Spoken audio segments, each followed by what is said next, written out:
Καλησπέρα σας. Θα ξεκινήσουμε με τον κύριο Chatzopoulos, όπως θα τα πω μετά και στα αγγλικά.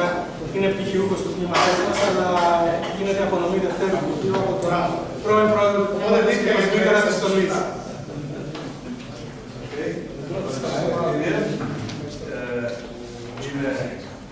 Για ανακοίνωση με υπογραφές και αυτόγραφα των πρώην καθηγητών. Ευχαριστώ πολύ. Και συγχαρητήρια. Ευχαριστώ στο Μαράς εκ μέρους του τμήματος.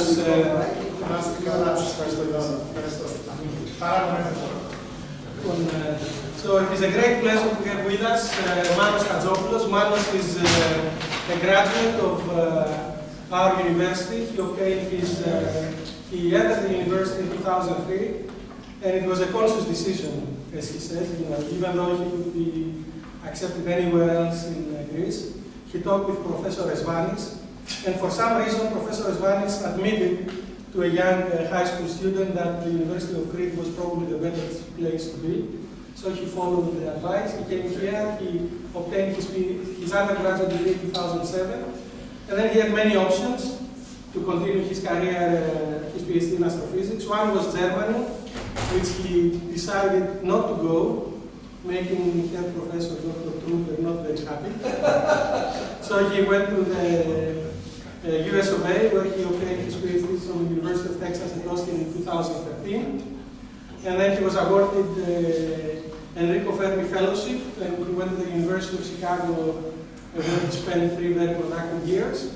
And at the end of this fellowship, he had a tough option. One was to accept a Hubble Fellowship to go to the University of Arizona, or a faculty position at Louisiana State. And Baton Rouge was his first choice, where he has been for the past 3 years, and he's doing extremely well, working on various topics of theoretical and computational astrophysics. And today he's going to talk to us about the dawn of the era of high-cadence, big-data, transient. Thank you very much, Vasilis. It's really the biggest honor to be back here. I had an incredible 4 years with you. I've learned so many things from you. You're a big part of who I am, so being back and having this opportunity to talk to you about my life and my work is really special to me. So I want to thank you for that.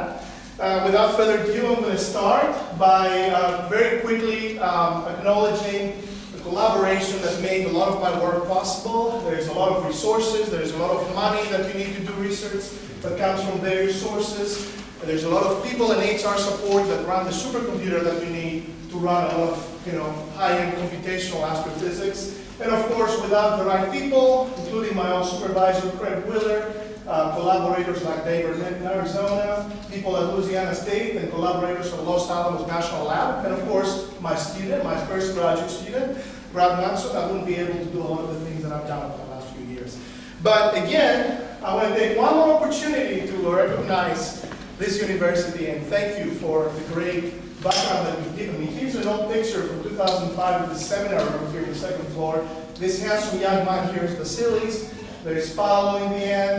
And following that, as you can see, I've reunited with some distinguished old University of Crete alumni at the great state of Texas, where, as you can see, I didn't have much trouble getting acquainted to the local culture. Following that, I spent 3 productive years, as Vasilis said, at the University of Chicago. This is one of the very few sunny, beautiful days that you can get in Chicago to walk around with short sleeves and take a picture. And then eventually I ended up in Louisiana. This is my first undergraduate student, Richard, that just graduated a year ago, worked with me on several projects, including some of the things that I'm going to talk about today. So here's the outline of my talk. I'm going to talk to you about the zoo of transient events in astrophysics. And what I mean by transient events, basically talking about things that come and go, sort of like cosmic fireworks, if you may. Things that are very short-lived, in some cases very luminous, they don't last long, so you only have a very limited window of opportunity to actually study these events. Then I'm going to zero in something that has been a central point of my research, the superluminous supernovae, and recently another category, what happens when 2 massive stars merge, which is what we call a merge burst transient. I'm going to talk about some of the weirdest things we found in the night sky, some of the most enigmatic transient events that we have discovered over the last few years. And then I'm going to talk to you briefly about what do we do, how do we use supercomputers and high-end computing to essentially try to model and interpret this phenomenon. And briefly, I'm going to give you an overview of what the future holds for the field of transient astronomy, which is one of the hottest fields in modern astrophysics today. So, let's start with the astronomical transient zoo. If you take a look at the night sky, there is a lot of things that come and go. Perhaps some of you have heard about supernovae, the explosions of massive stars. Regular supernova will probably last for a couple of weeks. It becomes bright and then fades away from view. But there's a myriad of other things that come and go in the sky. There's comets. There's some enigmatic things like gamma ray bursts. Occasionally you have stars getting really close to supermassive black holes, getting ripped apart. That's what we call a tidal disruption event. That can produce a transient. You have nova outbursts, unstable burning on top of white dwarf stars. So there's really a lot of things that are dynamic. Our sky is very violent. The night sky is not static. Perhaps if you go out at night and you just take a look at the sky, you might get the false impression that everything is mostly static and quiet. But if you take a better look at it, a lot of things change in the night sky. So I'm going to talk about the changing sky and those kind of phenomena. Perhaps a good way to classify and to characterize a lot of transients that we discover in the night sky is by making a plot between the characteristic time scale, which is how long does it take for them to get bright, to reach the peak brightness, and their peak luminosity. And here it's measured in this weird astronomical units we call absolute magnitudes. And if you make a plot like that, you will notice that different kinds of transient phenomena seem to be clustered in different regions in this parameter space. For example, you can see core collapse supernova in this part of the diagram. This represents the deaths of massive stars, 15, 20 solar masses. Here is the thermonuclear supernova, which essentially represent the explosions of white dwarfs. And up here in the top right corner, it's the kinds of objects that I've studied over the entirety of my career, superlunar supernovae, which we've only discovered only the last decade. This is one of the most recent discoveries in the field of transient astrophysics, and a very intriguing discovery because we were really puzzled when we found those things. What kind of mechanism in nature can produce these incredible outbursts? Now, perhaps another good way to look at the changing sky is to look at this movie that was produced by Isaac Sievers. He works at the Sloan Digital Sky Survey, and this shows you the location of supernova explosions over the course of several years. And as you can see, that shows you the year. It goes all the way, starts basically in the 90s, when they start collecting data all the way to the present day, and you can see how many stars go boom in the night sky. It's pretty fascinating to me to look at this movie. It gives you a sense of how really dynamic the night sky can be. How many years ago?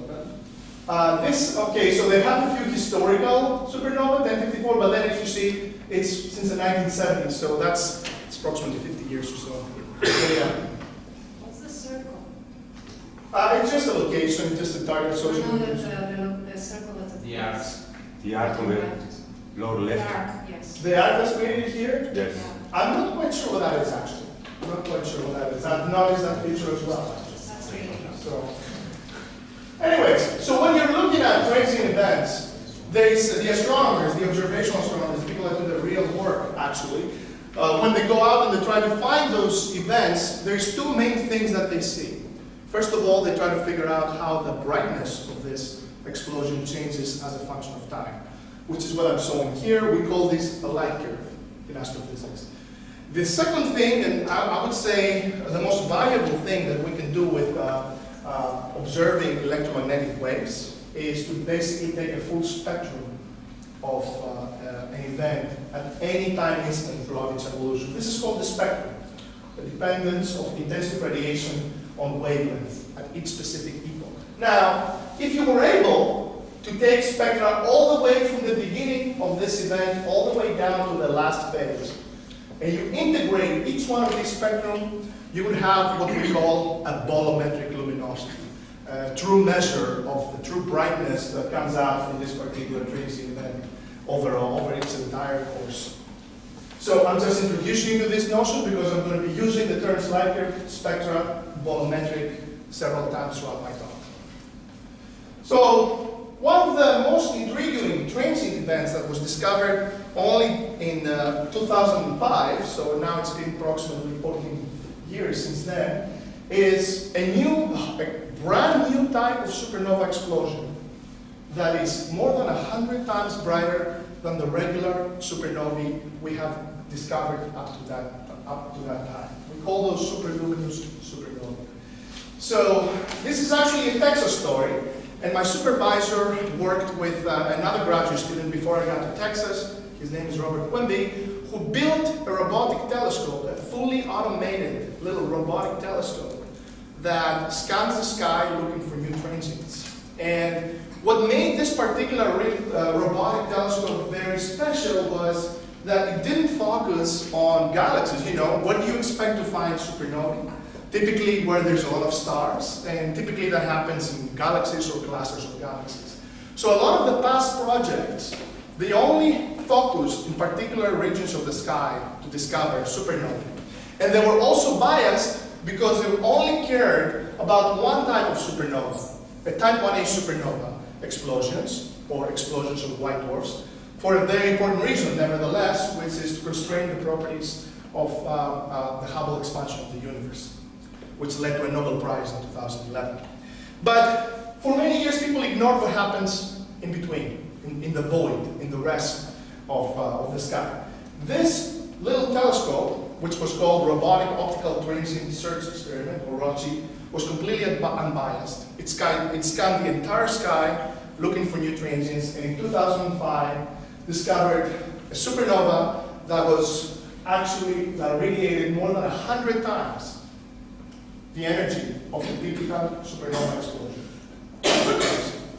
So here you can see some pictures from some other superluminous supernova that have been discovered since then.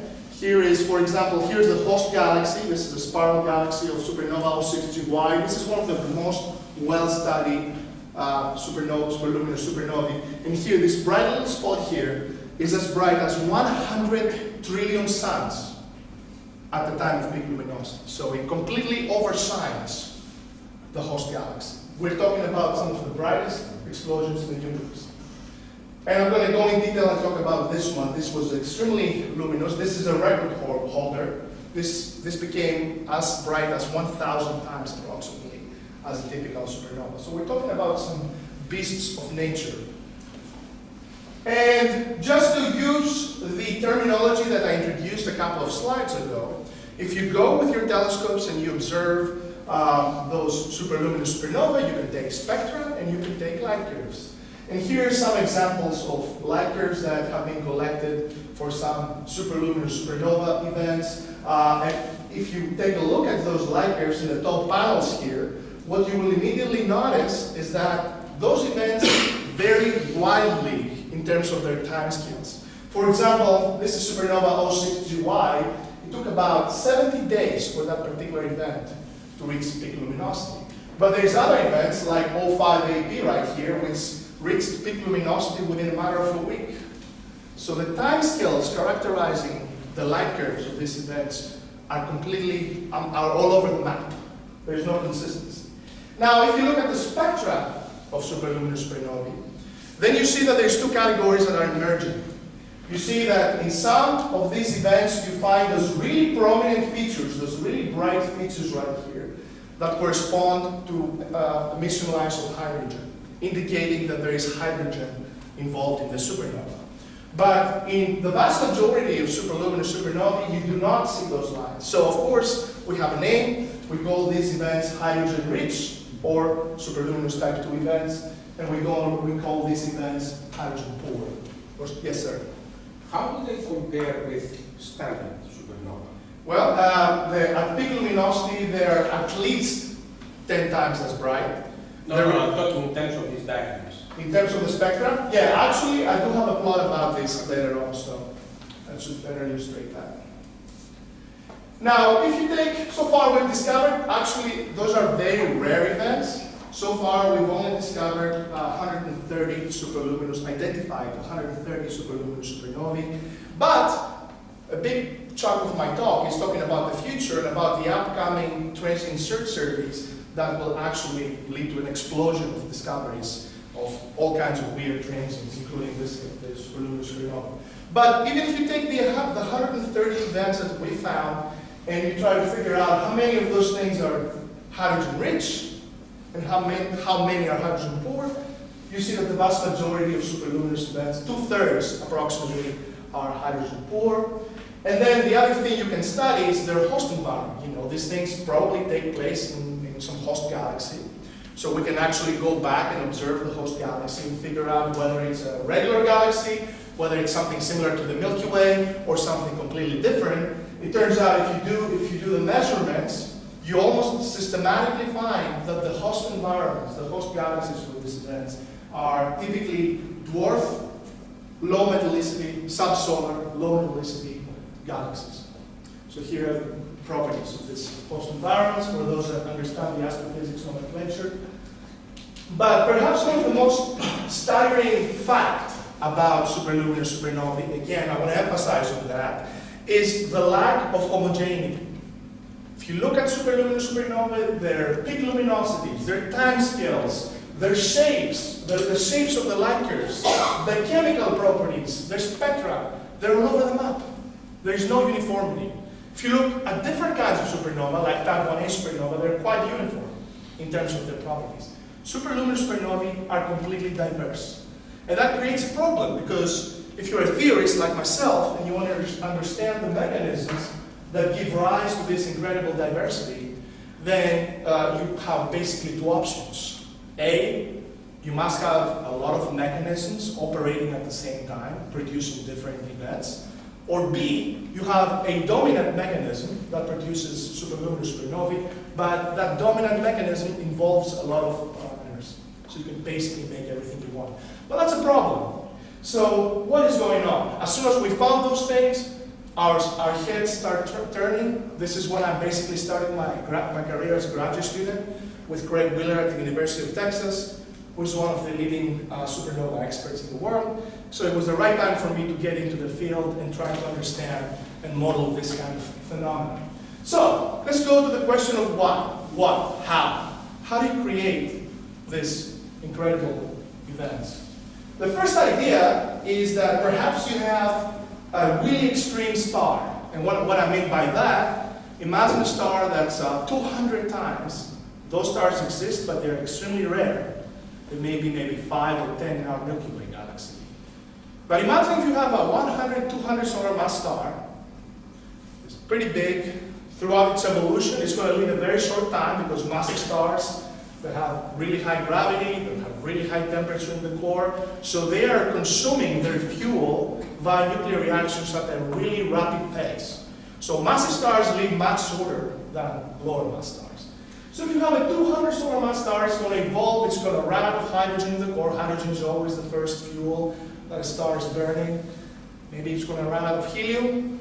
And eventually it will produce a core that's made entirely of carbon and oxygen. But if you look at the internal conditions, the physical conditions of this core, namely the temperature and the density of this core for such a big star, and you plot this in a thermodynamic plot, like the ones that we've learned in Thermo 1 here in the Department of Physics, if you plot that in that plot, you will see that the core of such star lives in the region of the parameter space that's characterized by rapid electron-positron pair production. But that is a problem, because a star's life is a constant battle between gravity and internal pressure. If you have a core that is creating electron-positron pairs at such high rapid paces, it basically removes pressure. It softens the equation of state, as we say in technical terms, and it removes pressure from support from the core, which means that gravity is going to win and the core is going to start collapsing. But when that happens, the core starts contracting, the temperature will get to be billions of Kelvin degrees. At this point, at 3 billion Kelvin degrees, you will burn carbon and oxygen explosively. So you will produce a massive outburst, a massive explosion called current stability supernova. Now, when that happens, if you do the nuclear synthesis, if you do the nuclear burning, you find that you will produce massive amounts of radioactive material, namely nickel and cobalt-56. And radioactive material is unstable. It rapidly decays, and the decay of this radioactive material produces gamma rays that are then trapped into the expanding supernovae that can brighten those supernovae up to incredible degrees. So if you run models, those are models, light curves and spectra of peristylicity supernovae. Occasionally you can produce, for several solar masses of radioactive material, you can produce some luminous transients. Now there is a big problem with this model is that, and this is something we published in 2015, that when you actually model the spectra of these events, you find that there is an incredible mismatch. The models predict spectra that are not consistent with the observations. The observed superluminous supernova show very blue, hard spectra. The models predict very red, soft spectra. So we proved that perhaps, at least for the events we've discovered so far, none of them seem to fit that scenario so far. How realistic is the assumption that you have enough 200 solar mass? That's a very good question. Those stars are rare, but we've actually observed stars like this in the Milky Way galaxy. There is a system of stars, 30 Doradus, in the constellation of Doradus, where we estimate masses up to 300 solar masses. So they're very rare. Maybe there's a handful in the Milky Way. Perhaps not, well, those are also very rare events. So superluminous supernovae, the rate of superluminous supernovae is very low compared to the rate of regular events. So the relative rate. So this is one, but the main problem is the spectrum. You can't really fit the spectrum, and that's a problem because spectra is truth, as we say in astronomy. Sorry. Yes. I understand why you make nickel and cobalt to look iron. Well, if you have 3 billion Kelvin degrees, and suddenly if you subject carbon and oxygen, suddenly 3 billion Kelvin degree environment, there will be nuclear burning that will eventually lead to nickel and cobalt. There will be a chain of reactions all the way up through magnesium, silicon, sulfur, and eventually we'll build 56. It's nuclear fusion, explosive nuclear burning. The second way you perhaps can produce a superluminous supernovae is if you don't even need a 200 solar mass star. Perhaps you have a massive star. When I say massive, typically massive star, 15 times, 20 times the mass of the sun. We find a lot of these stars in nature. A lot. 5%, 10% of stars in the Milky Way galaxy have masses above 10 solar masses, for example. But if you have such a star and it's rapidly rotating, right after it makes an iron core, right before it dies to produce a supernova, it will produce a neutron star. Some of these massive stars, as you very well know from Astrophysics 101, produce neutron stars or black holes. If you produce a rapidly spinning neutron star with a very high magnetic field, we call this a magnetar. And magnetars have the highest magnetic fields in the universe. We're talking 10 to the 14 Gauss of magnetic field, the dipole magnetic field for this magnetar. A magnetar will have the size of approximately the city of Heraklion, 10 kilometers across. It will be spinning around incredible rates, millisecond rates, and it will have an extremely high magnetic field.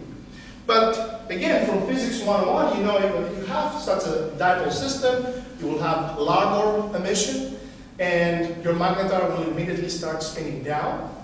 And this spin down will eject magnetorotational energy into the expanding supernova ejecta. And perhaps it is this energy that can pump up the luminosity of some supernovae to extreme degrees. People have run models of this. Here are some models by Casey and Bilston, some of the experts in this field, that produce really luminous transients. And on top of that, they've actually fit those models to observations and made some predictions about what kinds of magnetic fields and periods you would need to produce superluminous supernovae with this mechanism. Some other people have successfully produced models of spectra that fit well with the observation. So this is a very promising model. This is one of the major contenders in trying to understand the nature of superluminous supernovae, but it seems to be doing a good job, particularly for the hydrogen-poor events.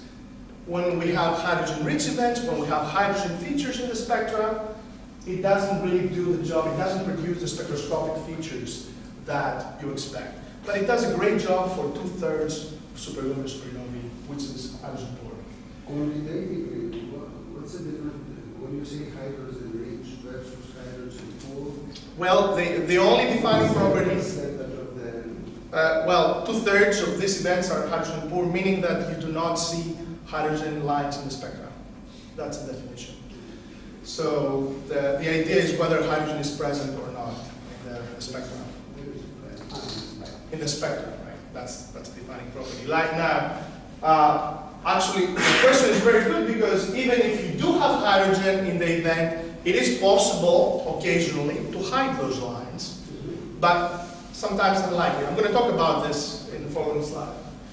So the third way to power superlunar supernova, and something that I've actually worked on quite extensively over the last few years, is the idea that, hey, you know, massive stars, if you look at some massive stars in the Milky Way galaxy, they're not surrounded by beautiful, clean, pristine environments of empty space. For many years, astronomers thought that stellar evolution was a solved problem. That was the biggest lie we told to ourselves. It turns out that when you look at massive stars, especially massive stars towards the end of their lives, things become unstable, there's a lot of outbursts, and stars can lose incredible amounts of mass. Here's my favorite object in the Milky Way galaxy. This is Eta Carina. These are time-lapse of observations from the Hubble Space Telescope showing this bipolar nebula expanding away from the central system. Here is one of the most well supernovae of all time. It blew up 1 year after I was born. This is supernova 1987A. It happened relatively nearby, so we were able to actually study it in incredible, unprecedented detail. And here's a Hubble Space Telescope image over the course of 30 years. It's like a movie that the Hubble Space Telescope took over the course of 30 years of what happened with this supernova. So this bluish nebula in the center essentially is the inner supernova ejecta, and as the supernova ejecta expands, it catches up with this material, this clumpy ring that you see around the star. It hits that clumpy ring, and this collision between the supernova and the surrounding material fires this material up like crazy. The temperature The ring was created by the explosion or pre-existed? Pre-existing. Very good question. So that's the idea. The idea is that a lot of massive stars will lose mass, huge amounts of mass, via winds, via unstable. It's a pretty hot subject of research, actually. How can you inject this incredible amount of mass from a star, from a massive star? But the point is, we see it all over the place. It's there. We see massive stars in these environments. So this is bound to happen. And when that happens, in physics terms, what happens is you have the supernova ejecta, it slams into this dense material, and as people that know hydrodynamics, and I've taken some great hydrodynamics courses here in the past by you, people that have looked into that problem, they know that when you have this collision, you will have a shock, a forward shock propagating into the circumstellar matter, and a reverse shock propagating back into the ejecta, this double shock structure. And shocks are efficient ways to convert kinetic energy into radiation, if you do it at the right distance, at the right conditions. So this is a promising way to produce luminous rings. This is called supernova ejecta circumstellar matter interaction. We extensively worked in this project. We are finding superluminous light curves. We are finding spectra with the lines that we see in the supernovae. And an ongoing topic of research for our group is to actually apply that model for hydrogen-poor supernova environments, because we've done it for hydrogen-rich. But what happens if you don't have hydrogen, or if you hide the hydrogen lines? And that boils down to some of the most complicated radiation transport physics that pushes the boundary of the currently available codes. So we're doing a lot of development. I'm going to talk more about this in a few slides. So switching gears, another thing that I got involved lately within the last 3 years I've been in Louisiana is the idea that there's a lot of, the vast majority of stars in the Milky Way galaxy are in binary systems. 60% of massive stars have a companion. This is very interesting because now that adds way more complexity to the problem of stellar evolution than just having a single star evolving and going through several stages of nuclear burning. Now you have a second star, and they interact with each other, and they exchange mass, and all kinds of crazy things can happen.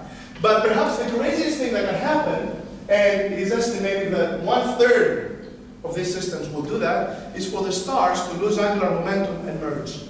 And when you have a stellar merger, you may have some really incredible things happening. You might have a material that's ejected from the system in the form of an outburst. We call those things merge bursts, a term coined by Noam Soker from the Dept University in Israel, and which means that it can produce a transient event. Something like that was captured in our Milky Way galaxy in 2002. As you can see in this image, this is by the Hubble Space Telescope. This is called V838 Manos, and it shows this outburst that happened in the system. You can see this shell expanding away from the central source, following the merger of two regular stars. And in the bottom, you see the light curve. You see how the light changes as a function of time for this particular outburst. So this is another kind of transient that we will for sure be discovering in greater rates with the advent and the coming of the future High-Cadence transient surveys that I'm going to be Why introducing. nitrogen? I'm sorry? Why nitrogen in the... Oh, very nice, very good question. So if you merge two stars, there's a lot of angular momentum involved. So the post-merger object that will form one object, some mass will be ejected, but the post-merger object will have a lot of angular momentum, and it will be spinning around a lot. And when you have a spinning star, you can introduce some instability, some mixing. You can enhance the mixing that takes place in the interior of the star, thereby producing, there's, for example, you can dredge up material from the center of the star all the way up the surface, and that material is the nucleosynthetic product of certain reactions that produce nitrogen. So this happens after the merger because of mixing inside the star, because we got rotation going on. And typically, nitrogen is the product of this. So when you see enhanced nitrogen in the spectra, seems to be correlated with rapidly rotating stars. The typical number of parameters in such models is what? Well, again, this is, unfortunately, we can't escape that because nature has an infinite number of parameters. But yeah, I mean, you have all kinds of binary initial conditions, masses of the stars, the initial separation. Microscopic also? I'm sorry? Microscopic also? Parameters referring to the microscopic? I wouldn't say that microscopic physics really has a big effect on the observables, but still, even without it, you do have a lot of parameters to worry about. So, speaking of merger bursts, let's think for a second about something that you can actually go out and see. You can actually go out in the northern sky and look at this star. It's called Betelgeuse. Alpha Orionis is the brightest star in the constellation of Orion.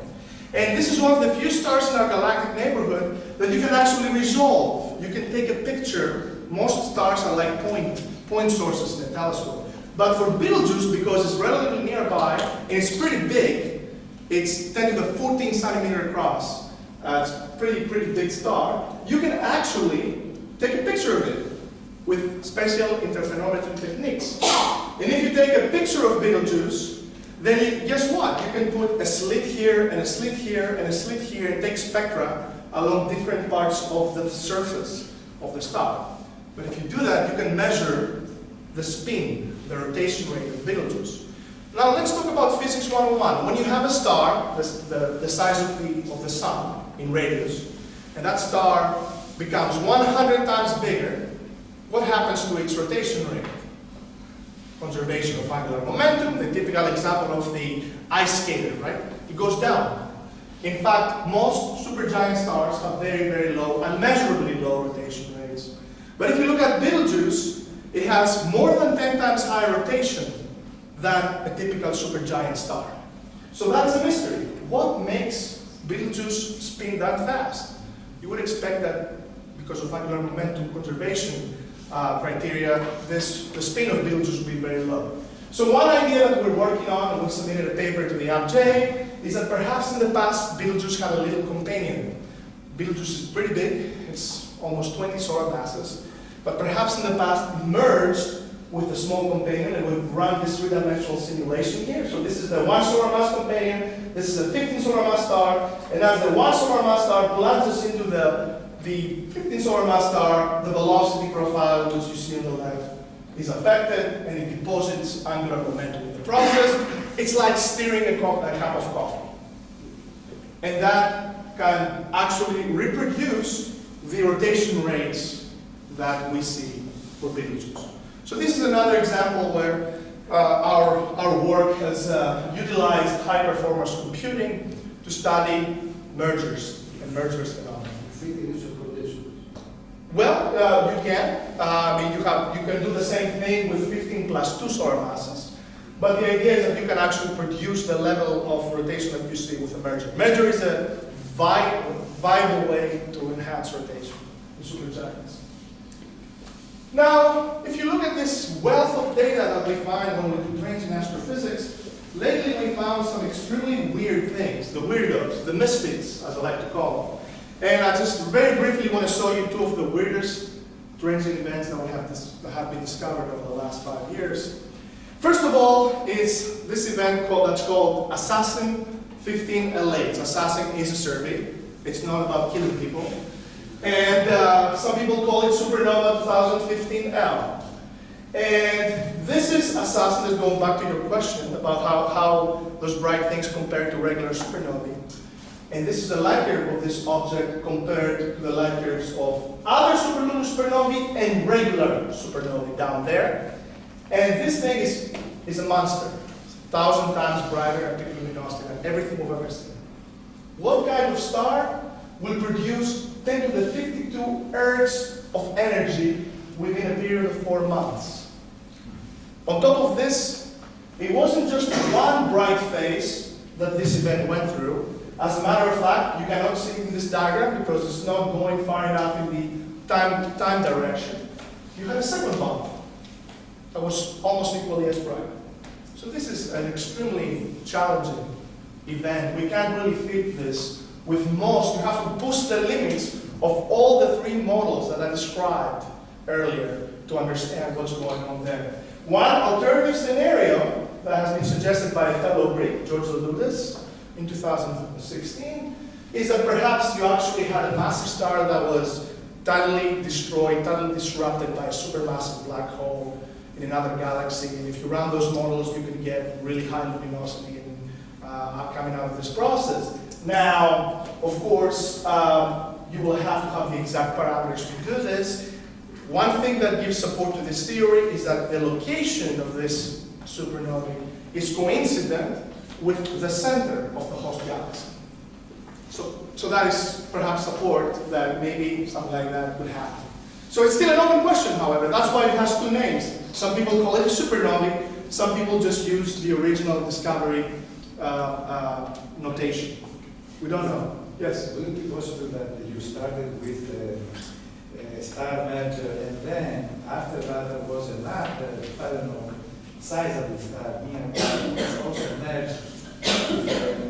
The probability of that, so people have run n-body simulations of interactions in dense stellar clusters, and while this is a possibility, it's a very low possibility. It's called a capture, essentially. You can have a merger and then a capture, but if you work it out, you only get a very small fraction.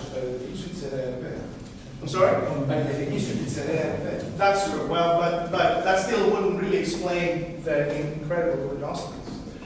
The other one, which is extremely puzzling, was discovered by the Palomar Transient factor in 2014, IPTF 14HLS. Now, when you look at supernovae, regular supernovae, there is a predominant category of core collapse supernovae, meaning supernova coming from the explosion of supermassive stars.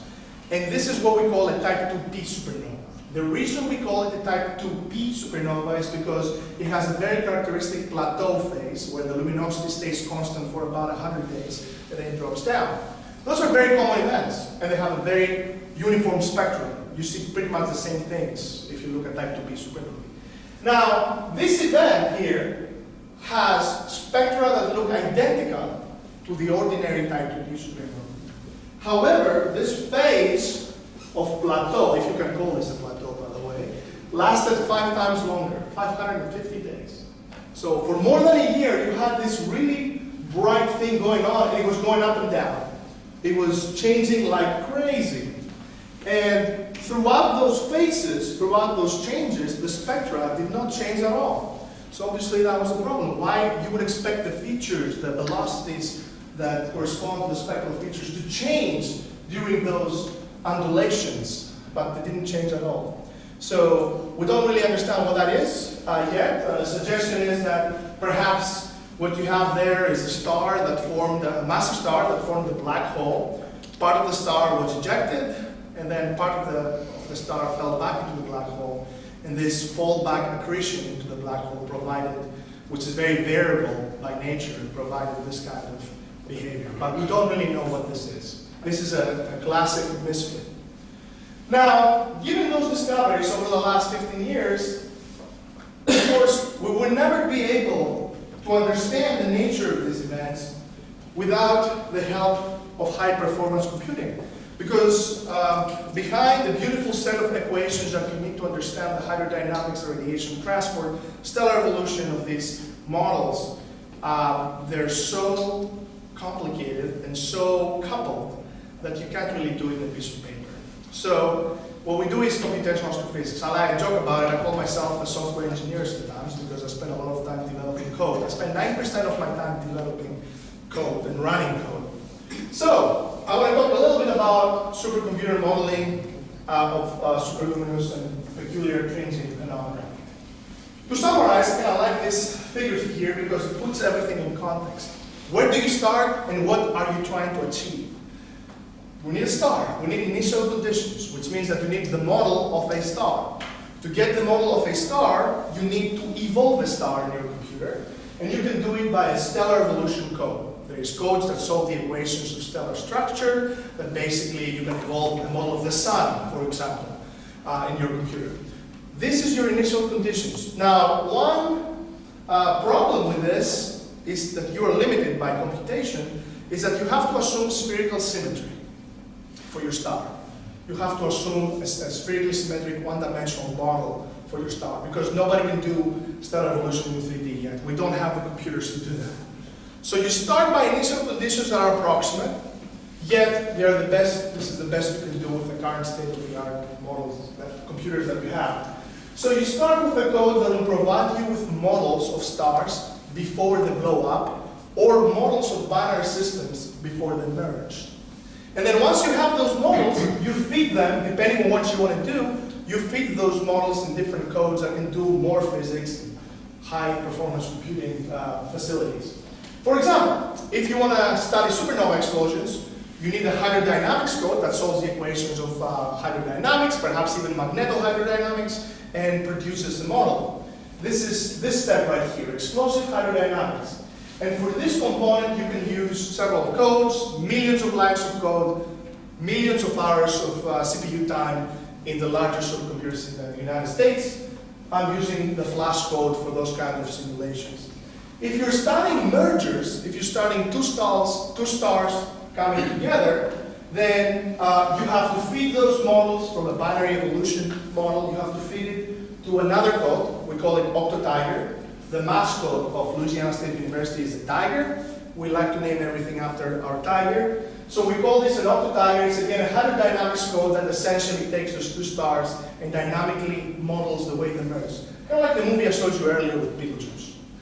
And then eventually, once you have those two things, you need some predictions that you can actually match to observations. Nature is sending you signals. All you got from nature is electromagnetic radiation at this point. You have some gravitational waves, but not for these models. You have electromagnetic radiation. You have light curves, and you have spectra. So if you want to be honest with yourself, you have to produce models of light curves and spectra that match the ones that you see with your telescopes.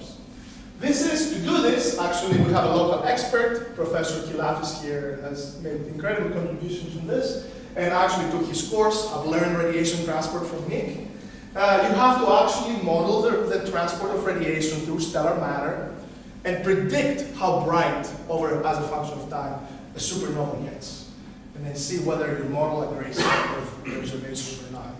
This is one of the toughest things in computational astrophysics. There's so many complexities and so much data involved into accurately doing radiation transport, because you have a mixture of elements in your supernova ejecta with different opacities and different ways that radiation can interact with matter. and nonlinear coupling, and all kinds of things that can really complicate the problem. So it is a very, very tough modeling campaign. But we do have some codes to tackle this. And we run those codes by utilizing some of the biggest computers in the world that are available in the United States and local institutions like the Los Alamos National Lab, the Argonne Leadership Computing Facility, and the Center for Computation Technology at LSU, where I work. Now, when I talk about horsepower, this is what horsepower looks like. These are pictures for some of the biggest machines that we've used for some of our simulations. Stampede 2 is a resource that's housed at the University of Texas, operated by the University of Texas. Academics have priority access to this machine.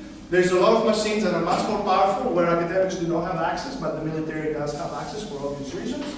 But there's other facilities like Oak Ridge National Facility, the Titan supercomputer, the Hopper supercomputer, and I've used Mira for a lot of my simulations, which is at Illinois, not far from the University of Chicago. And for example, to run 1 day of a supernova explosion simulation utilizing a fraction of this resource, because they will never give you the entire resource, right? They will give you an allocation. Would take 20 days on your 4-core laptop to run, just to run one time step. This is how powerful those computers are. Now, the other thing is that those are extremely expensive machines to maintain, because if you have a bunch of processors in a room, it gets very hot, you have to cool the system down, so your electric bill is approximately $1.2 million a year, just to keep the thing running. So those are some really high-end facilities, and they come with a lot of people that support you when you have problems, a lot of maintenance, a lot of upgrades. It's a whole operation in its own right. So using things like that, you can do, as I said, stellar evolution. So just to give you an idea of what that looks like, this is the modules for experiments in stellar astrophysics, or MESA, one of the most popular and well-maintained stellar astrophysics, stellar evolution codes in the market. One thing that perhaps astronomers will recognize is the HR diagram right here. This is effective temperature versus luminosity. This is the Kippenhahn diagram. This is a model of the sun. This is our own sun. If you take the sun from the moment it's born to the moment it's becoming a white dwarf, and you model its evolution with MESA, you get all kinds of predictions. You can actually see dynamically popping up on your screen. And you can grab the output and analyze it using Python or something like that. Now, one story I like about MESA really much is that it's the first code in astrophysics that was built by a professional software engineer. The story is actually pretty cool. At the University of California, Santa Barbara, where this code was built, Lars Bilsten is the director of Kavli Institute for Theoretical Physics and one of the most prominent astronomers in the field.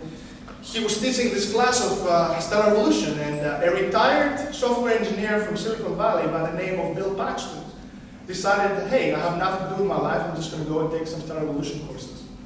And he became acquainted with Lars Bilsten, and he became really enthralled by stellar evolution and by the physics and the astrophysics of it, that he worked together with astrophysicists to build to build MESA. Now, it's a beautiful code. Nothing like what the codes look like if a physicist builds them. It was really pretty. And the story there is that there was another story I wanted to tell you about this. Oh, by the way, everybody uses PDF. PDF was built by Bill Paxton. So every time you open a paper from UpJ or AstroPH and you use PDF to do that, that's the guy that built PDF. So one of the top programmers in the world. So you have MESA to compute models of stellar evolution. Then once you have those models, then you have to calculate their explosion properties, to do the explosion, or perhaps to do the merging, the dynamical merger of the two stars. Now, this is where Flash code comes in. This is a code that's developed at the University of Chicago under the leadership of another very prominent scientist, Professor Donald Lamb, who's now retired, director of the Flash Center at the Department of Astronomy and Astrophysics there. I was 3 years as a postdoc, as Vasilis mentioned, at the Flash Center, so I had the opportunity, the first-hand opportunity to actually work with Flash to do hydrodynamic simulations of exploding stars. in 1, 2, and 3 dimensions by using supercomputers. Of course, ideally, you do want to do 3D because, hey, you know, nature is 3D. But 3D is very, very expensive. So maybe in some cases you have to take baby steps to doing a 3D calculation. For example, this is a 3D model of the explosion of a white dwarf, of a type 1a supernova, as computed by using the FLAS code. So FLAS is that tool that I've been using to study the explosions of single stars and model transients. Now, if you want to do, another thing you can do with FLAS, which was a work we did back in 2015, was to actually look at stars. You know, because when you take a star right before it goes supernova, you take a model from MESA, which is 1D spherically symmetric. Then you plug that model into Flash. Initially, it's spherically symmetric. This is what this movie shows you. As soon as I start the simulation, you see a beautiful spherically symmetric thing. The top left is velocity magnitude, top right is silicon mass fraction, the bottom left is the nuclear energy generation rate, and the bottom right is the iron core of the star. But as soon as you put it in a 3-dimensional code, or a 2-dimensional code, you see real physics happening. You actually see that, as in real stars, you're developing convection.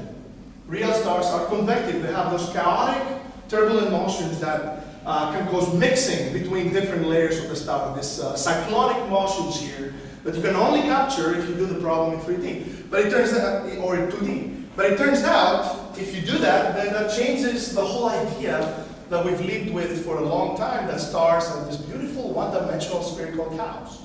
They're much more complicated. And this three-dimensional, inherent three-dimensional nature of stars have major impact in one of the most challenging problems of astrophysics, which is actually modeling the core collapse supernova explosions, because that involves all kinds of physics ingredients, from neutrino transport to equations, nuclear equations to state that you can imagine. So it was only with codes like FLAS that you can tackle those problems. Now, at LSU, we've developed, before I get there, through our collaboration with Los Alamos National Laboratory, we actually have access to some of their restricted codes. I cannot touch those codes because only people that are employed by the laboratory have access to those codes. But our collaborators can run some simulations for us. And for example, what you see here is a collision between a supernova and a shell. This is just 1D spherical symmetry, just for proof of principle. And here's the density, here's the velocity profile, the temperature. But really what I care about is this plot, which basically shows a model of how light changes, a light curve, following the collision between supernova and a massive shell around the star. And as you can see, this gets to really high luminosities. Oops, I keep doing that. It gets all the way up to 10 to the 44 ergs per second, which is characteristic of luminous transients. So it's one indication that if you smash stars into shells, that's an effective way to produce luminous transients. Now, in LSU, we've built another code. Again, we like to call it, using the mascot of LSU, OctoTiger, where we can port two stars, two binary stars, and follow the loss of angular momentum and their merging processes. So, for example, this is a top-down view, and this is a side view. This is the same simulation, but top-down and side view of two stars that merge. And as you can see, following the merger, there is some material that's unbound, that leaves the field in the equatorial direction. And then, after everything settles down, you also have a post-merger object. Now, guess what? You can take that post-merger object, angular average it, and put it back into MESA, and do the long-term evolution of what's left over following that event. So, by using all these tools in succession, you can probe different parameters, different parts of the evolution. Now that's important, because in astrophysics, there's three characteristic timescales that we always use. Dynamical timescales, they happen really fast. You know, it's just under the influence of gravity, something will collapse, for example. You have thermal expansion timescales, thermal adjustment timescales, which are a little longer. And then eventually you have nuclear evolution timescales, which can take billions of years. The sun, burning hydrogen to helium in the core, for example. To capture all those different timescales, you cannot use a single tool. You just have to use different tools for different problems. For the dynamical processes, you use something like that. For the stellar evolution processes, you have to use MESA. So this is kind of like the horsepower and the tools that we have to model these events. Lastly, last but not least, you need predictions. You need your computer to make models to produce virtual photons, right? To make models of light curves and spectra that then you can directly compare to the observations that the observers give you from those surveys. And for this reason, we're using a newly developed radiation transport code that's doing all the physics that we need to calculate spectra and light curves by importing those profiles that you get from the other code, from Flash. So you take the model from Flash, you put it into SuperNu, and SuperNu will do all kinds of fancy things, increasing Monte Carlo, direct diffusion Monte Carlo radiation transport.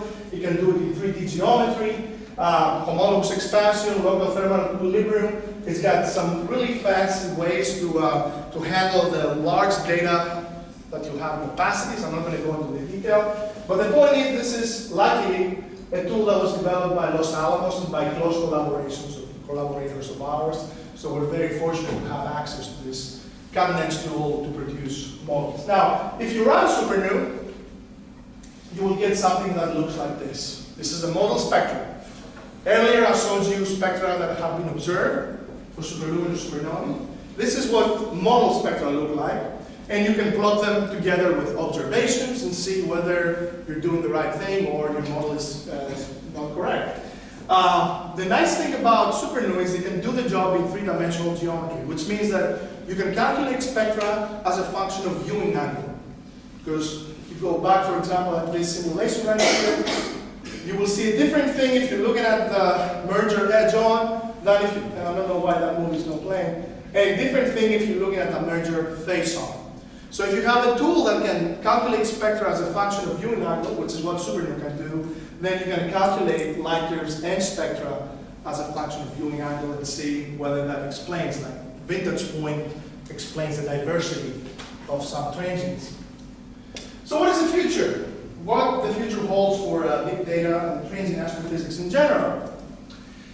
So far, I've talked about some of the jewels, if you may, of transient astronomy, 130 superluminous supernovae, a couple of very weird transients, and a couple of mergers.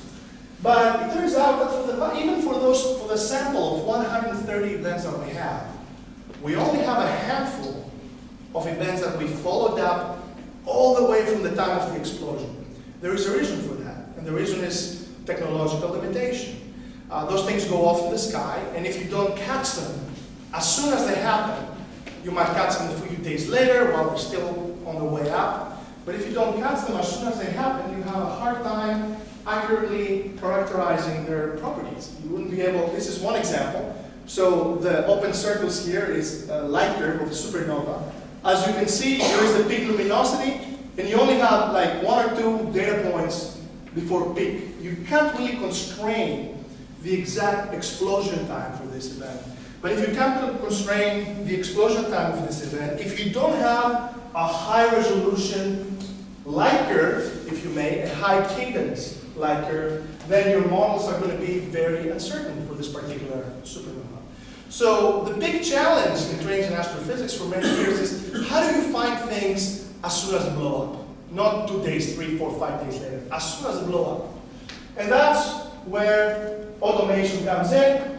I like to show this picture. This is the McDonald Observatory in West Texas. This is the little robotic telescope I was talking about earlier, the Rossi telescope that discovered the first superluminous supernova. It kind of looks like R2-D2 from Star Wars.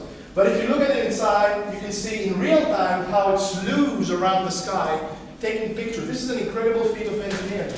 The fact that you can have a telescope that can take stable photographs of the sky every second as it goes around is not an easy thing to do in astronomy. Ask your observers. But once this thing finds something, it sends an alert to astronomers, an automated email, hey, there's something going on in this direction of the sky, and then you can use a bigger telescope like the Hobby-Everly telescope to actually take spectra and try to figure out what this is. Now, of course, since Rossi, because of the great success that Rossi had, there's been other projects that are building on that success. One of them is led by Caltech, California Institute of Technology, a street called Kearney, the Zwicky Transient Factory. I am not an observational astronomer, nor am I an instrumentation person. So I'm just listing the incredible specs that this array of telescopes will have here. But the point I want to make is that it has the potential to discover young supernovae within 1 day after they blow up. Within 1 day, which is great progress. Harvard, which likes to compete with Caltech a lot, has their own transient search survey called Pan-STARRS. And they also, the main idea behind Pan-STARRS was to look for near-Earth objects like comets and asteroids that potentially can pose a threat to the Earth. But guess what? Comets and asteroids are transient. There's things that change in the sky. So you can use the same exact technology to find supernovae. So they're doing that, and they found a lot of weird things as well. Now, this is really the future. So the National Science Foundation in the United States allocated $500 million to develop the next generation transient search survey called LSST, Large Synoptic Survey Telescope. It is expected to discover more than 1 million transient events per night. You cannot hire enough graduate students to do the analysis. So obviously you have a huge data set. This is set to start in 2020, next year. So you have a huge data set.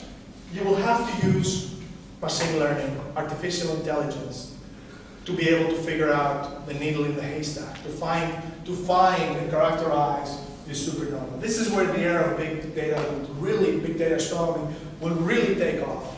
And on top of that, you will be able to discover and highly resolve the light curves of these events in an unprecedented decision. As soon as things blow up, within a few hours, you will know a supernova blew up.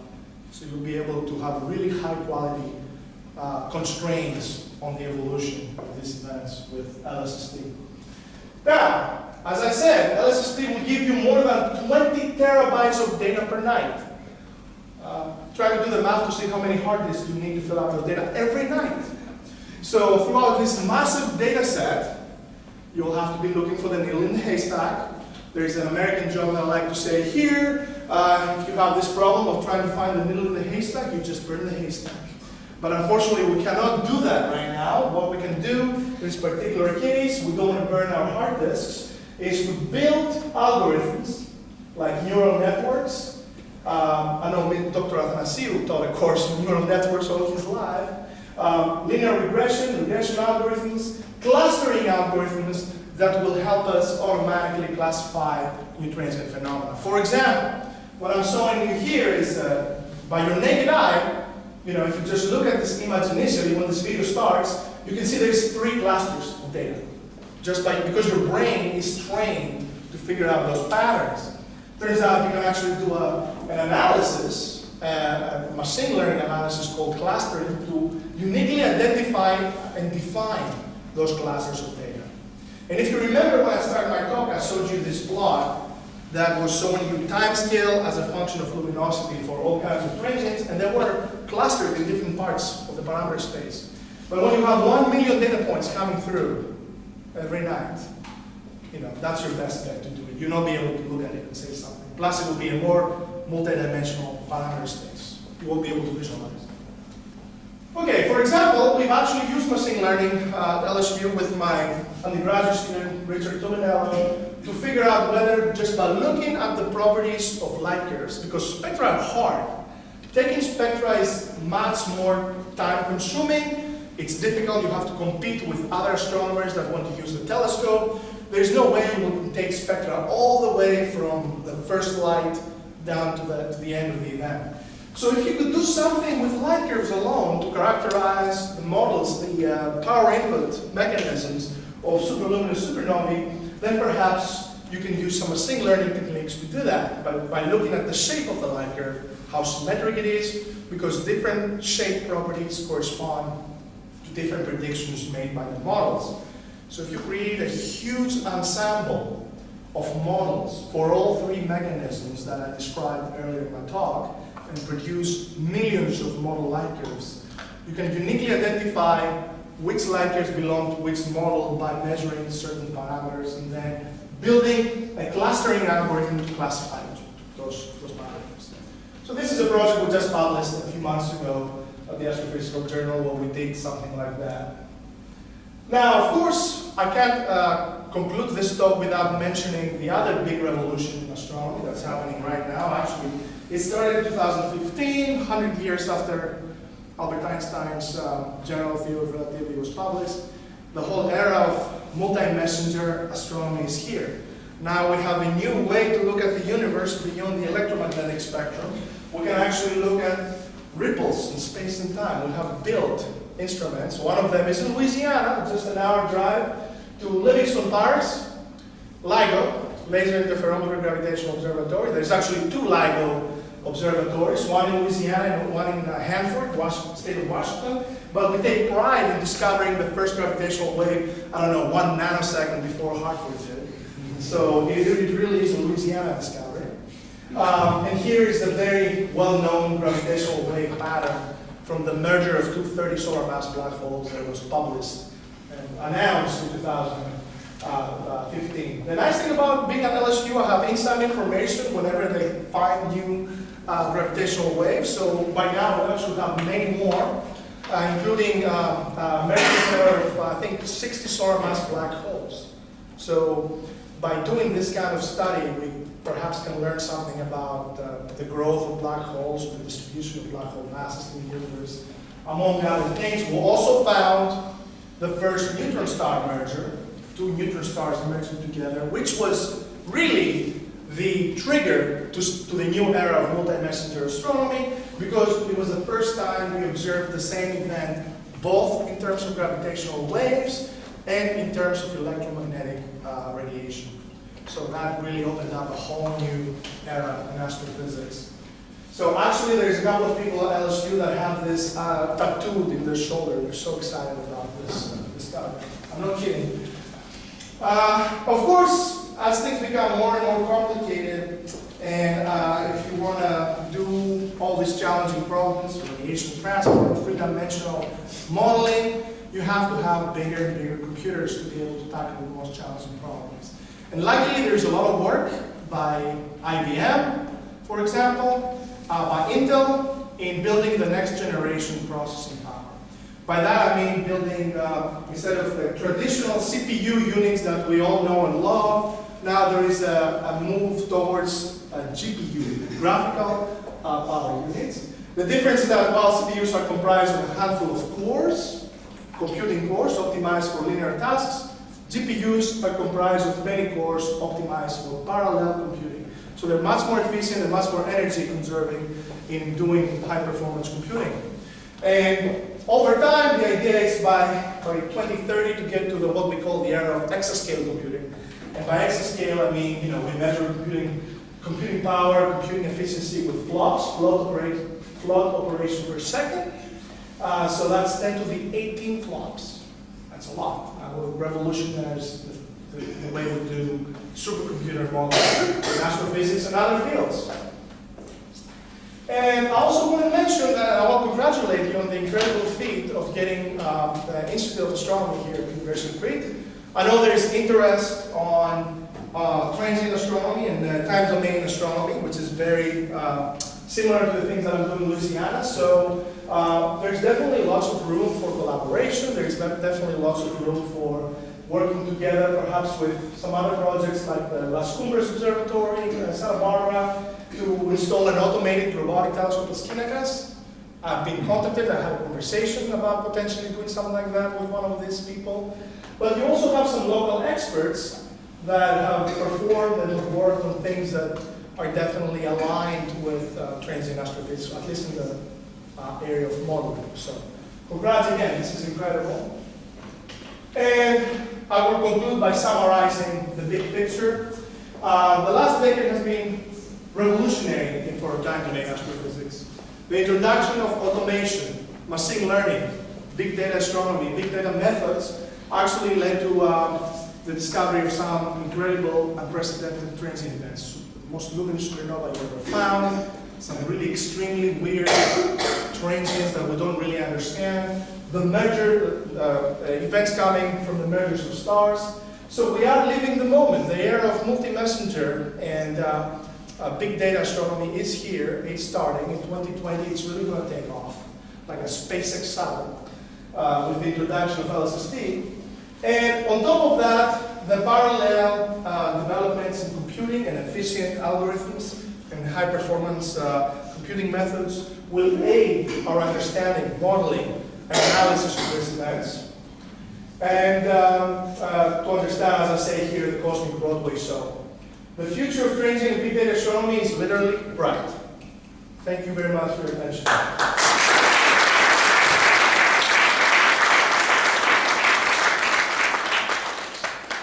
Thank you very much, Mano. We have time for a few questions. Yes. You mentioned about these very energetic explosions, the luminous, superluminous, supernovae. Yes. This is based on assuming that they're spherically symmetric in terms of their explosion. How do you know that? No. Actually, thank you for that question. Well, you have to start somewhere. So the first models that you do are going to be spherically symmetric, just to get the broad idea. But we have now evolved into running, that's the reason I introduced Flash, for example, running the explosions in three-dimensional geometries, and actually even looking at asymmetries, and looking at angle-dependent unit angle effects. So yeah, we actually are working on that. So that means then that it's possible that the true output would be lower, right?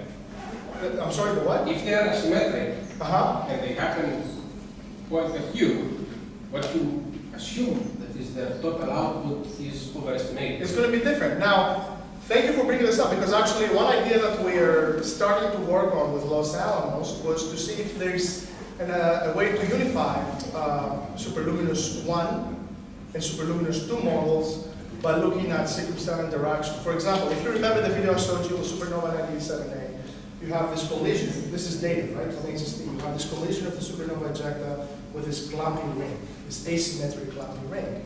Now, what would you see if you see this in this angle? You know?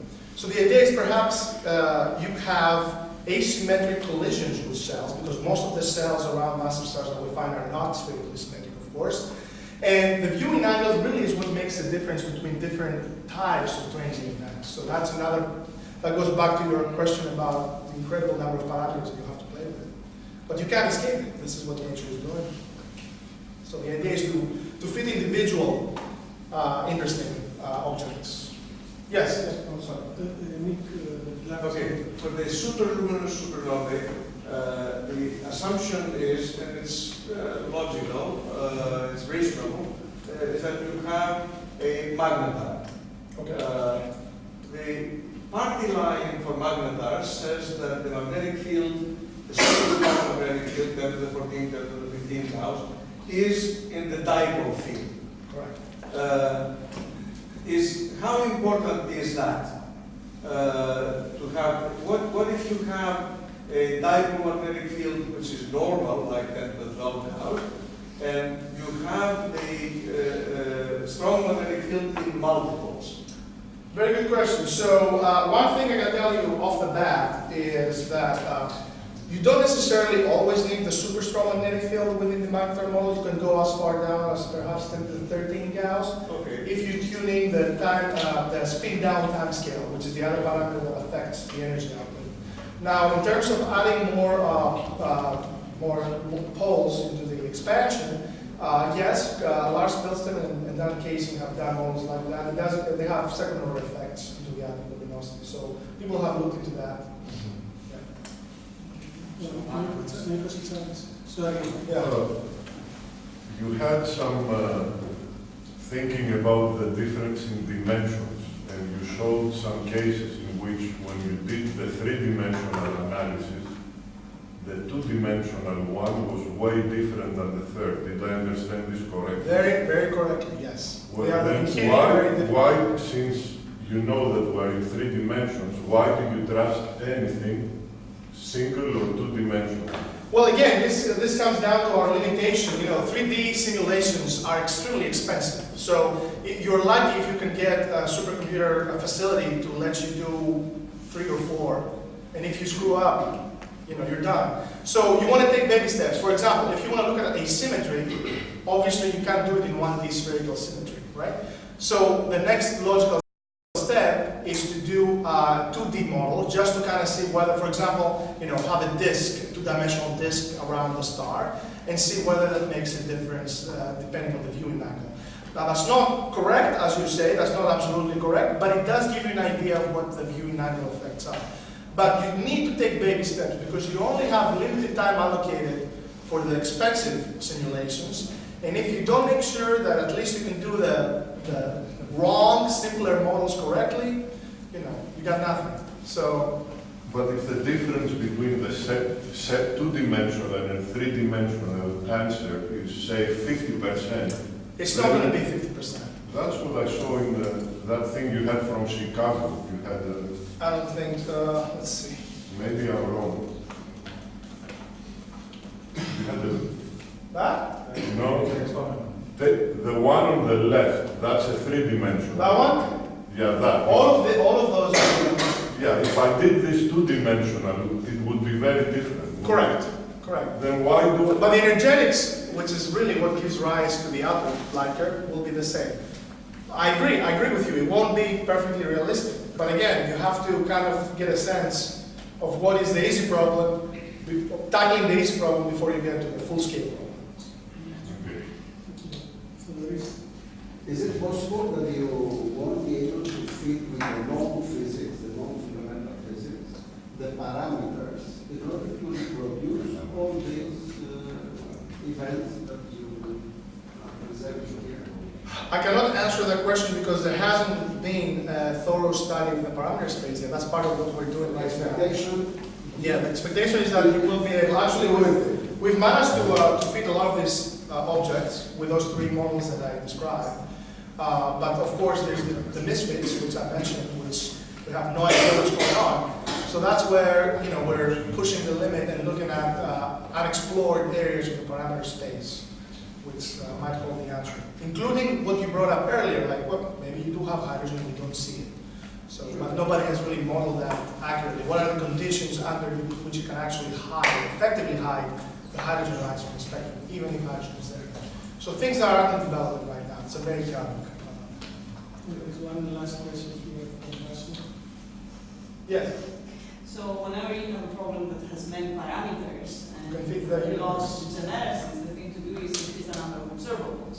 So my question is, have you There you let go. polarization? There you go. I knew you would say that. So yes, that is correct. We have light curve, we have spectra, having a third data set, spec ball, would definitely be useful. In terms of characterizing the asymmetry of these things, will definitely be something that we want to do. I'm not quite sure. I know we talked about Robopol, there you go. But I'm not quite sure what the stage of development is right now. But something like that would definitely bring a lot of insight into the field. Yes. This may be one last question. About those superior stars that you talked about previously, the ones with 100 times the solar mass, are they becoming black holes when they explode? Very good question. So, yes, some of them, actually, let me backtrack a little bit. If your stellar evolution models predict that if you're more than 200, 150 solar masses and you're not rotating, then you will explode with no remnant left behind. The entire will be a full-fledged peristellar supernova explosion. For a narrower, smaller mass range, you have a situation where you actually have repeated pulsations. The energy produced by these outbursts will not be enough to completely unbind the star, but it will be enough to unbind a few solar masses that are loosely bound in the outer layers. And you can actually do this repeatedly, and you can have previously ejected shells getting smashed by following the shells. And eventually you will have something that will turn to a black hole. So it depends on your mass. Mass is really the controlling parameter for this. The high degree stellar evolution parameter is mass. Well, thank you very much. Thank you. Thank